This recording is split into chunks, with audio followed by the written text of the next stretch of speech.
Hi, how's it going? Shane Bengal with the Manna Group, and back today just to discuss some of the things going on in real estate. One of the hot topic items for debate right now is the 50-year mortgage. That was something that Donald Trump tried to propose to help with home affordability.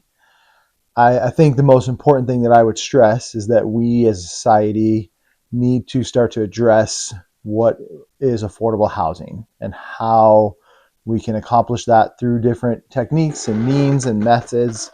So uh, I'll be very upfront. I'm not a huge fan of the 50-year mortgage idea. I don't think it's in the best interest of the consumer, largely because the affordability is not, I would say, a drastically moved number with the 50-year mortgage. And I'll show that to you. I'll explain it to you. And it doesn't necessarily help solve the problem. It kind of just punts it down the road. But we as Americans are good at doing that. Look at our national debt. We're just going to find ways to punt down the road. So this is an example. In Spokane, the average home price is right around 400,000. On a 30-year mortgage, if you have a $400,000 mortgage, the payment's about $2,400 per month. That's on a 30-year mortgage at 6% interest. That exact same loan at 6% interest on a 50-year mortgage would give you about a $2,100 month payment. Now, you can see you have $300 less a month in a monthly payment. So that does start to feel a little bit of that help. The scary thing for me is twofold. First, the amount of interest that you pay over the life of the loan is basically double.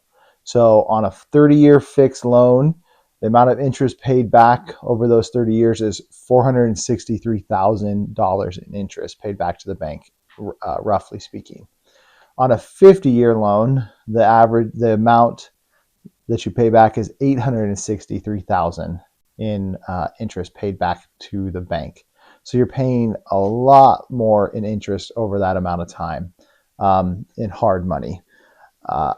So that's a little bit concerning. The other part that's more concerning is that over time, you don't actually get into more ownership equity position on your home.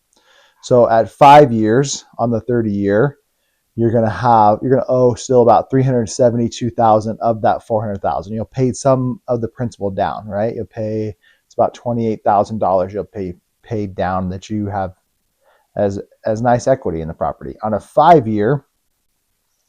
50-year loan at the 5-year mark, you're going to pay down and have $392 that you owe. So you've only paid down $8,000. If we take that out a little bit further, on the 30-year at 8 years, you're going to have $351,000 roughly that you owe. On the 50-year at 8-year mark, it's going to be $387. So the amount that you take the principal balance and work it down is just so much slower. And on average, people are living in their house 5 to 8 years before making a move. So you do get the appreciation gain in the market, but you're not getting any kind of equity gain and paying down your house. And that part is really concerning. So overall, I'm not a huge fan of the 50-year mortgage. I don't think it's something that will drastically help move the needle. We do need something. One of the things that has not been discussed or communicated about was the idea of making loans assumable and or portable. So let's say you'd bought a house 3 years ago for $400,000.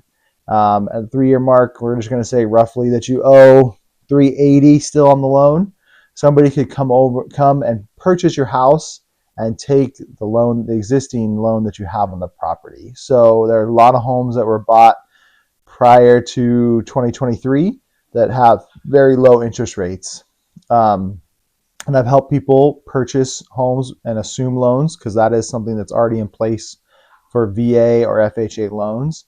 And it's been a great way for the seller to be able to sell and get a price point that they desire, as well as for the buyer to be able to get a loan at a much lower interest rate and really help with that affordability question.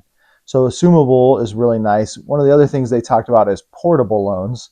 And what that is they're saying if you have that loan on your existing property, you can take it with you to your next purchase.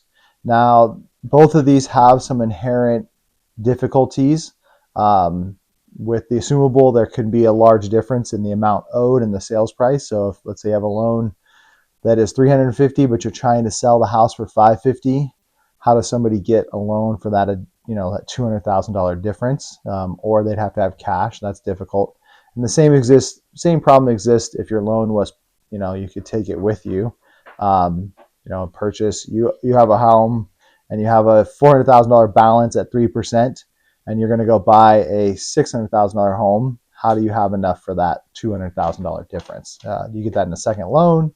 Do you have the cash? So those are the things that are problems. But overall, I think to stress the most is we do need to start having conversations about home affordability, how we solve those, how those problems become stuff that is worked on. I would really hope to see interest rates come down to help make houses more affordable. I'd also like to see wages continue to increase. But that's just something our economy has to catch up with over time. Whenever we have inflation like we have an issue with wage increase. But these are just a couple of problems that are very complicated in our economy. If you have other questions, always feel free to reach out. I pride myself on being educated in all of these things and here to help you solve the problems. Thank you for watching.